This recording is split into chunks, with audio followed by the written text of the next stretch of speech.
Hey friends, welcome back to my channel. My name is Erin and I am so excited that you decided to take time out of your day to spend with me because today we are going to be doing some reading, right? And I think this group of books that I choose to read for this video, there's going to be books that give me like October vibes, you know, like kind of spooky, kind of eerie October,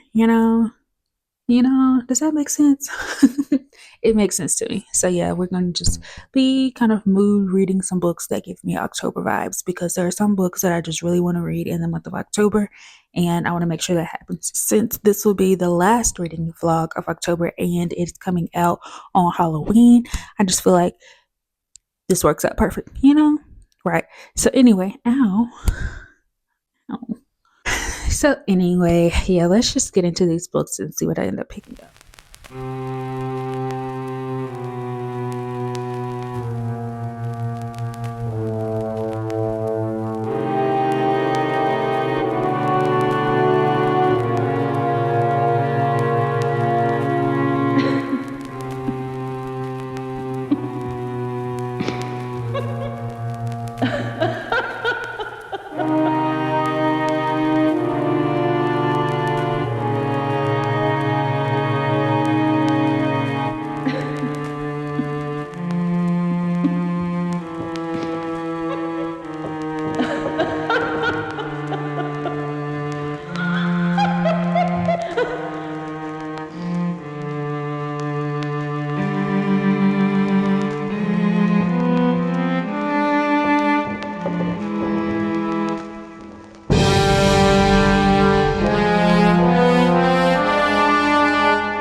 Alrighty, so yesterday was wash day, and while I was doing my hair, I decided to pick up an audiobook. I chose Spells for Forgetting by Adrienne Young, and I chose this book because it gives vibes, right? And I've read The Unmaking of June Farrow by Adrienne Young, and it was very atmospheric. It was very vibey, and I think that that is one of Adrienne Young's strengths, just off that first book. So I thought this would be, a good one to fit the vibe of what's going on in this vlog. So in this, we're following August, who is returning to this island.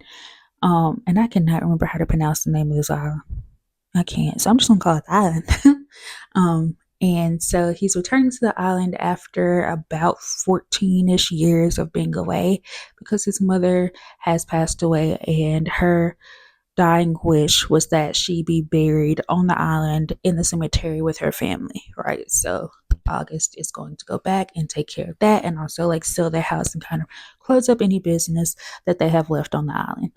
And the reason why they left their island 14 years ago is because August was a suspect in this fire/murder of this girl on the island named Lily, and it was never proved that he actually had anything to do with it.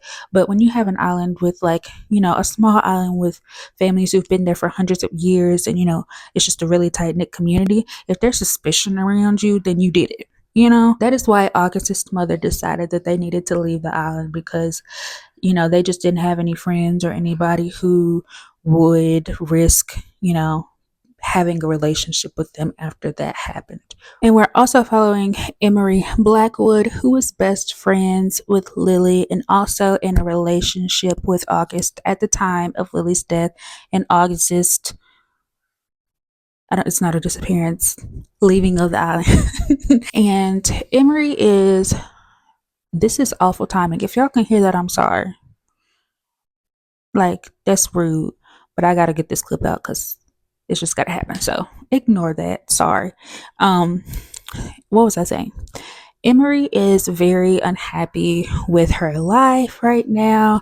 She is working at the family tea slash herbal shop, and she's just kind of fumbling through life. She is dating someone named Dutch, who also, who she has been friends with for a while, but doesn't have any interest in marrying, even though he keeps proposing to her. And, things haven't been the same for Emery since August left. They grew up dreaming of leaving the island and, getting to become the people that they want to be, which is hard to do when you're around people you've been around your whole life and who see you as one thing and don't really allow you to evolve into anything other than what they want you to be. So yes, that is kind of what is happening. And yeah, strange things start happening around the island, and then August reappears on the island. And yeah, I think we're just gonna get into trying to figure out what actually happened to Lily and kind of clearing August and Emery's name and seeing if Emery and August will get back together. But that's just my thoughts. But I am really interested in this. Like I said, it's very vibey, very atmospheric. I just feel like Adrienne Young paints a very vivid picture of this island and the people on this island, and kind of like, the eeriness and the still quietness of it all. And yeah, I'm having a good time with this. We have been getting different POVs. We get August's POV, Emery's, and the last chapter I read was actually Dutch's POV. So that was interesting to hear, like, kind of his side of the story or whatever, because growing up, they were kind of like a group of four, and that was August, Emery, Lily, and Dutch. So yeah, he sees the things that are going on with Emery and knows that, now that August is back, things are going to change for him. And he also has some like underlying jealousy of August because, he was the golden boy, he was the star, and Dutch was always in his shadow. So he feels like now that August is back, he's just gonna, drop back down into that role. And yeah, this is really cool. And I'm having a good time listening to this. And I'm about 20% in right now. And yeah, I will let you know when I find out more.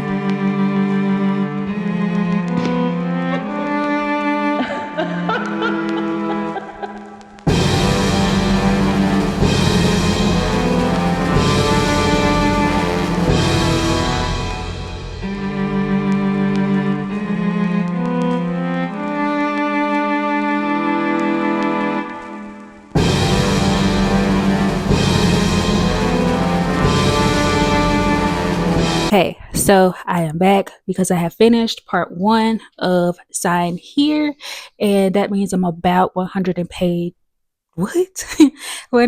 pages in, heading into part 2. And y'all, okay, so first off, I knew what this was about, right? But I don't know what I was expecting, and this is surprising me in a lot of ways. Okay. In this book, we are following this man named Peyote, and he works in hell, but he works in the deals department of hell. Okay.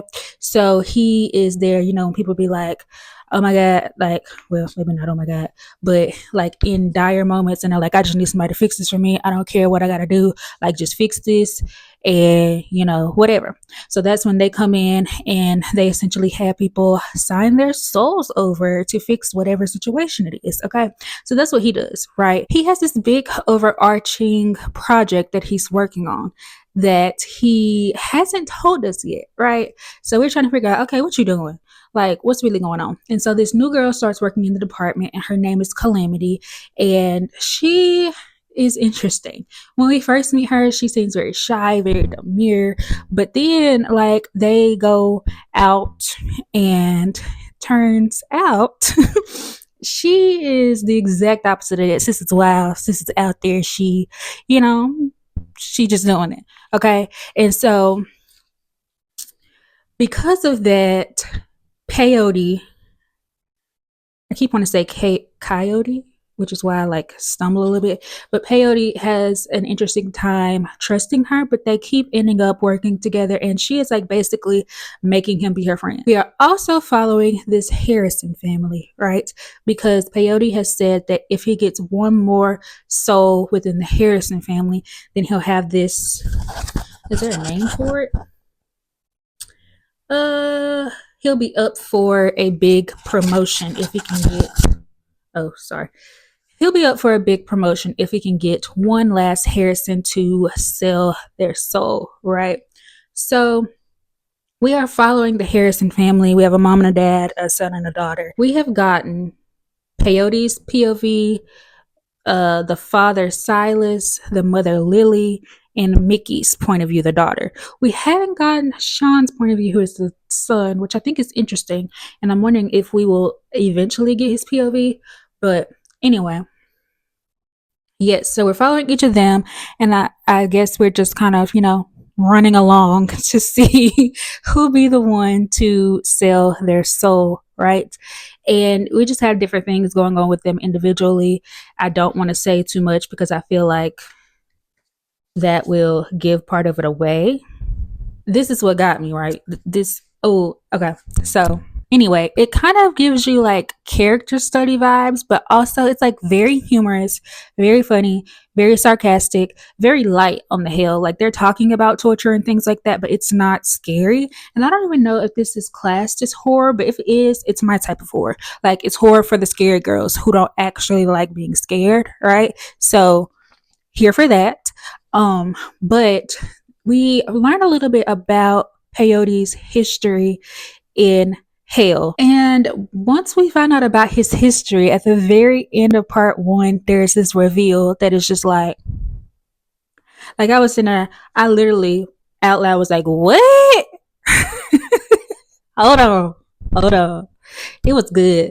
I didn't figure it out right away, but it kind of like as Peyote was revealing more information to us, it was clicking, and I was like, oh. But then when it was confirmed, I was like, yeah, like, oh god, so good, right?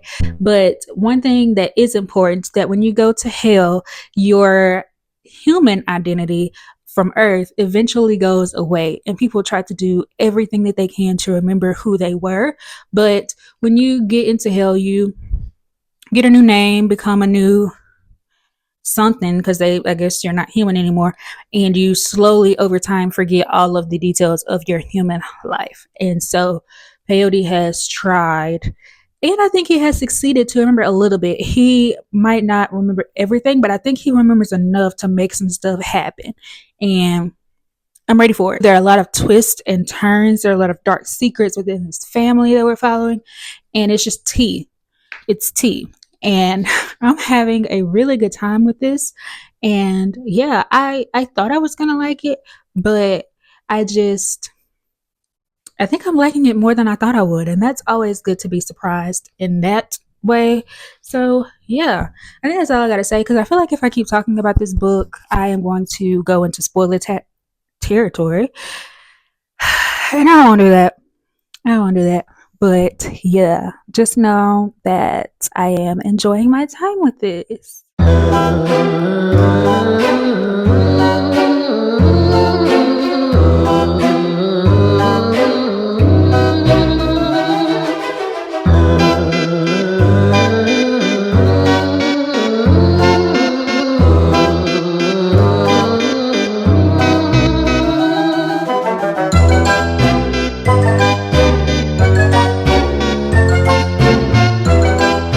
Good morning, y'all. So last night I read to about 111 pages, which is about 33% into VenCo by Cherie, Dimaline.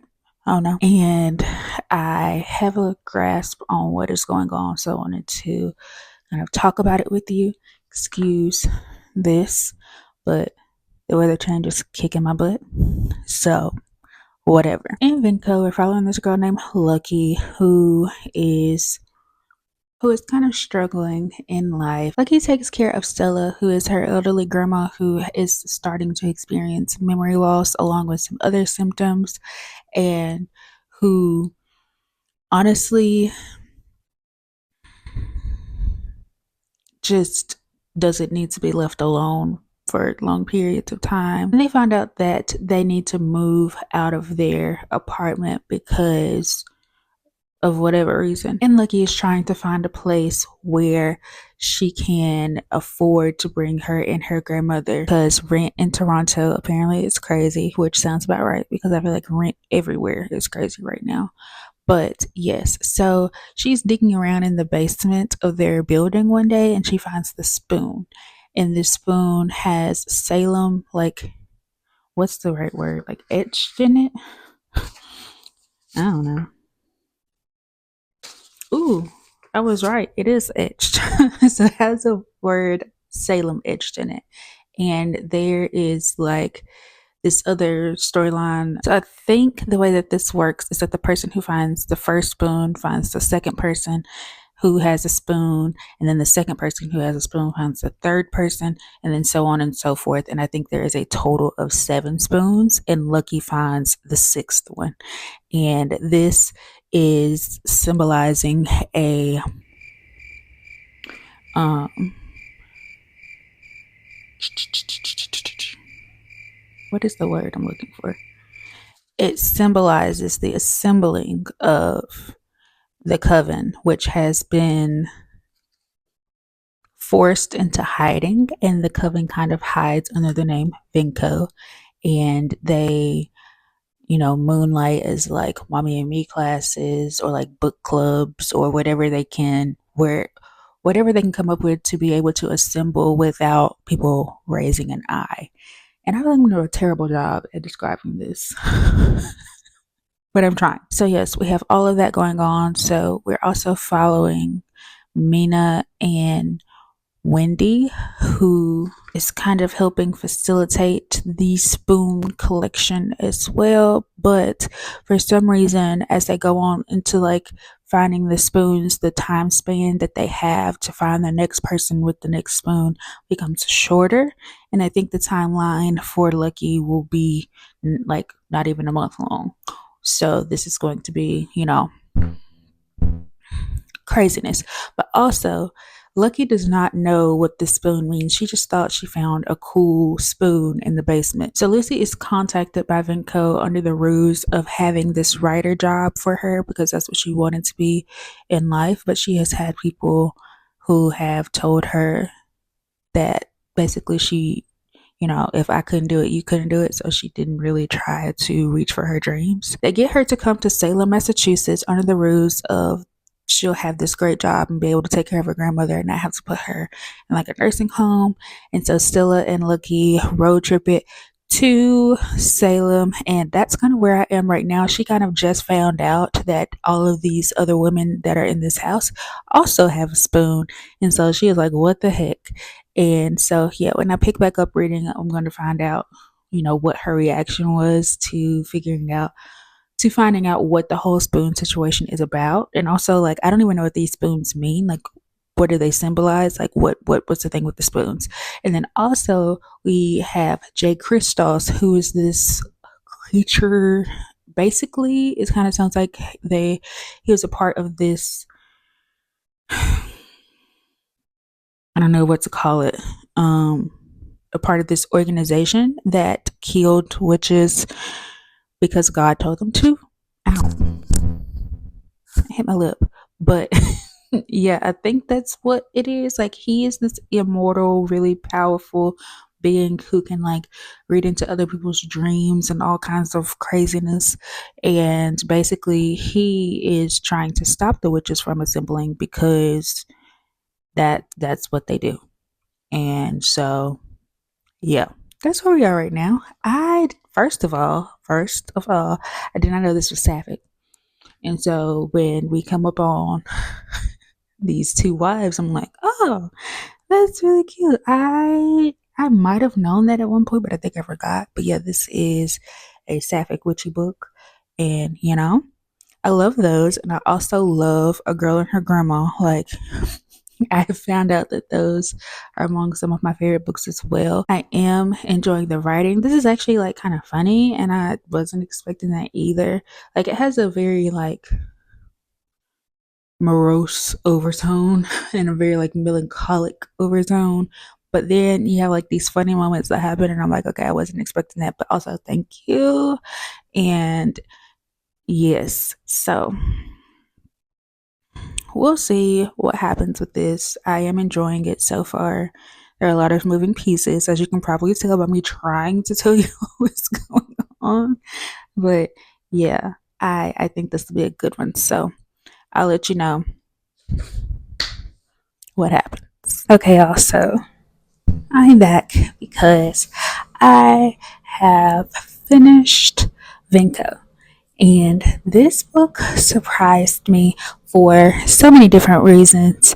I was not expecting to really just be engrossed in the story and like really feeling for these characters and wanting them to succeed. And I did get a little tripped up at the end, right? And I love that when things don't end as I would expect them to. Because I'm like, oh, okay. Yeah. Yeah. So I'm pretty sure I explained what this was about in my previous clip, but we're mainly following Lucky, and she is trying to basically complete this coven. And oops, sorry, not into the camera. And along the way, she's also discovering her powers and discovering who she is outside of the way she grew up, and who, you know, just kind of realizing that the boundaries that she has had before are no longer there. And that's been a really cool story to watch. And then also the relationship that Lucky has with Stella, who is her grandmother, and just kind of feeling that push and tug of Lucky really wanting to take care of her grandmother, and really wanting to make sure that she has what she needs and she doesn't have to go into a nursing home, but also dealing with the feeling that her grandmother is kind of hindering her and stopping her from being able to really fully live, because she's always worried about taking care of her and making sure that she has everything that she needs. So yes, I love how this was just full of different sapphic relationships, and really just about women empowerment, and also how motherhood plays into that. But it's not really about motherhood. There's just like little sprinklings of that. But it was interesting to see the takes that they had on motherhood as well. And yeah, this was just a big middle finger to the patriarchy, and I really enjoyed that. The surprise that I got was who ended up being the seventh witch. Like, I didn't see that coming. I should have, but I didn't. And so that was a nice little surprise right there at the end of the book. And yeah, I love a found family, and this gave found family. This just, it gave all the things, and it had a serious undertone, I think, but it was also funny, and the women in this were hilarious, and I just really enjoyed hearing about their different life stories and how they came to be at the place that they were. It was just all really cool. Really cool witchy story. And I also liked that this incorporated different types of magic and different ways that women had power and could access power. It wasn't just one way, it was a combination of all the things that they had learned throughout their life and the people that they had met. And I just really enjoyed that, because our lives are a mixture of those things, and we are a mixture of those things as well. So I thought this was really cool. This was really fun. I had a great time reading this. There was spooky and it was eerie as well. So yes, definitely delivered on the vibes, and I'm glad that I finally picked it up, because I feel like this has been on my shelf for a while.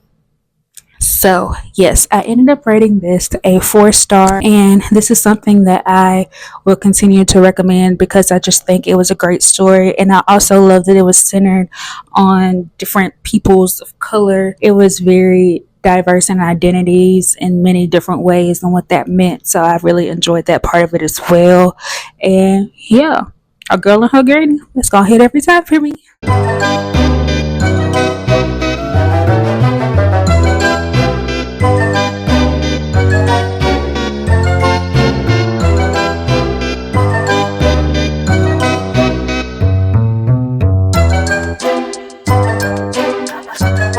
So I ended up picking up Case of the Hex by Simone Sims, and this is the second book in the like Maidenhair Coven novellas series or whatever. So I read the first book actually earlier this month, and the second novella came out at the beginning of October. So I was like, why not pick it up? I had a good time reading this, and I feel like I just needed something a little lighter because I feel like the reads that I was having was a little bit, not that they were like heavy in content, but they were just a little more grim and a little, you know, not as happy as the books that I usually read. So I just needed a little palate cleanser, if you will. And this was perfect for that. It fit the bill. We're following Andy, who is Maggie's younger sister, and Maggie was the main character of the first book. And Andy is an empath, and because of that, she is just constantly overwhelmed with other people's feelings, and that kind of drove her to pain pills and drugs to just get some peace in her mind because it's all she's always feeling what other people are feeling. She is on her newer journey of sobriety. I think she's been sober for a little over a year at this point, and she has just kind of thrown herself into the inn, and she's a chef, so she kind of doesn't leave herself any space to be because she's afraid of messing something up. She feels like she's made so many mistakes in her life already, and like she's just trying to not be a burden on her sister and just kind of straight and narrow, but to the extreme. And so we start the book with her living in New Orleans and having this random one night stand with a guy that she meets at a bar, and they just have a connection, and nothing serious, just a one night stand. So this man, Cass, shows up on her doorstep and is saying that he is doing some research for a book that he is writing. And so at first, Andy is like, WTF, I am going to act like I don't know this man. I want no dealings. Like this is just too much. But also, like, she really wants this man. Like, she wants him. They want each other. And so it's just exploring that. And also we learn about Cass as well. He ends up being a witch as well, with his own kind of debilitating power in a way that is very similar to Andy's. So they connect over that and they understand each other. And also Cass's mother was an empath, so he knows firsthand what that can do to a person. And so to keep from not selling too much, because it is a novella, it's only like 130 pages, I'm gonna stop right there. I think I enjoyed this one more than The Talk of Dreams, and that's simply because I feel like this one was short. I think it was shorter. I don't know if it actually was. Editing Erin will put the pages up, but it felt like it was shorter and more concise and more like a novella, because I feel like I've read enough novellas at this point to kind of know what's going to work and what's not. Like, sometimes novellas give too much story and it feels like it's just too much packed in, and sometimes they don't give enough story and we're left like wanting more. But this one, I feel like, had the novella formula down. It was a little bit of a, and I hesitate to say this, but it was kind of like a slow burn, which I kind of enjoyed, because a lot of times novellas just jump right in because, I mean, they kind of have to. But this, we were 75% in, and they still weren't like together. So I was like, I kind of liked it too, because it gave time to really like develop for them to like get to know each other and develop their relationship. And also, I was giggling because their banter and the things that they would say to each other, I was like, so cute.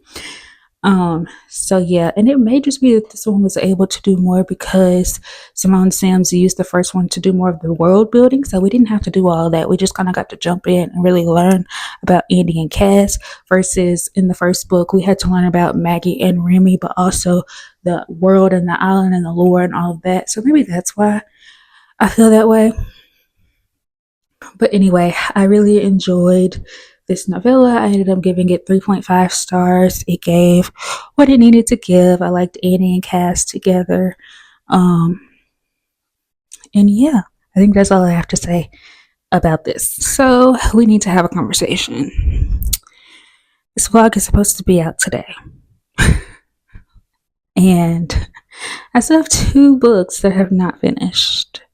I have not finished Spells We're Forgetting, and I have not finished Sign Here, right? Ow, I keep hitting my lip. But that is just because life, and that's it really. I don't really have an explanation. I just feel like, I don't know, my reading speed has slowed down. And that could just be because I am stepping out of my comfort zone a little bit and reading books that are a little bit spookier in one way or another that I am not used to. So I'm just kind of taking my time with it, but I do not want to rush myself. But I also want this vlog to come out on Halloween because it's October vibes and tomorrow's November. Yeah. So unfortunately, we're gonna have to cut the vlog here. Yeah. And what I will do is, I'm pretty sure my next video will be my October wrap up. So I will give you my final thoughts and ratings on Spells for Forgetting and Sign Here in that video. I'm sorry, I hate to do it, but it's just life and it's real life, and it is what it is. And yeah, so quick little recap. Spells for Forgetting, you'll find out in October wrap up. Still reading that. I'm about 80% in, and I'm having a good time with this. I'm enjoying the way that this mystery is unfolding, and I just need to find out what happens to Lily. I just need to know at this point, So yeah. And then for Sign Here, I'm probably at the same place I was at my last clip. That book kind of got pushed to the back because I was just really into all the other books that I was reading for this video. So yeah, but I am still enjoying that. I think it's a really interesting story, and I think the twists are going to be twisting. So yes. And VenCo, really enjoyed, 4 stars. Case of the Hex, 3.5 stars. And that is it, y'all. I hope you have a happy Halloween, and yeah. I completely just lost my train of thought. How do I end videos? Oh my goodness. This is part of the problem too. Like, my brain capacity, non-existent. But anyway, I hope you have the best day that you possibly can, and I will for sure catch you in the next one. Bye.